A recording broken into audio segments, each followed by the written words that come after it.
So it's time to look at the Egyptian pyramids and see what we can divulge about the nature of the subduing warrior. Now, as the warrior in your kingdom, it's very important that you oversee finishing big creations. You want to make big things, but someone has to be responsible to actually make sure the job gets finished. And as the warrior, that is you.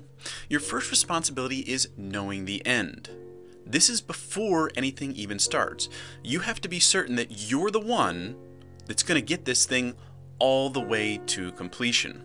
Even when the night is dark, you have to be able to shine light on the project. No matter what challenges come up, what difficulties emerge, you have to be certain that you're the one who's going to bring the energy, the focus, and the power to get this thing all the way to completion.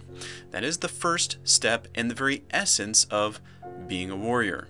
Next, you must mark the end. So while the project is going on, you have to be able to point up to all these people working on this huge creation. You can imagine during these pyramids, for years they're building these things, and someone has to be standing there pointing up at the sky and going, that's where we're going.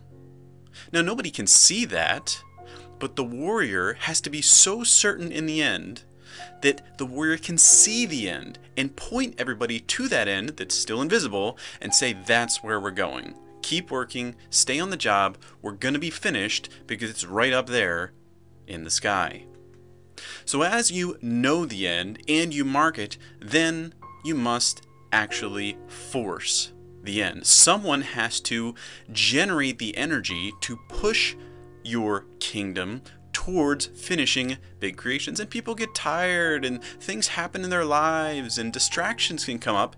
Someone has to be there to force the kingdom to finish what was started. And that is you as the warrior. You're going to motivate your kingdom with the promise of splendor, of glory, of something that will outlast their existence. Someone has to push forcefully for that end. And as the warrior, that is you. And why will you do all this? Why in this massive kingdom that you're going to be creating will you use force? Will you pursue this end? Because in a kingdom there's many lines going all over the place. You've got people with all different kinds of motives and directions, but someone has to be the force that brings them all together. And why is that? Because all lines must lead to the same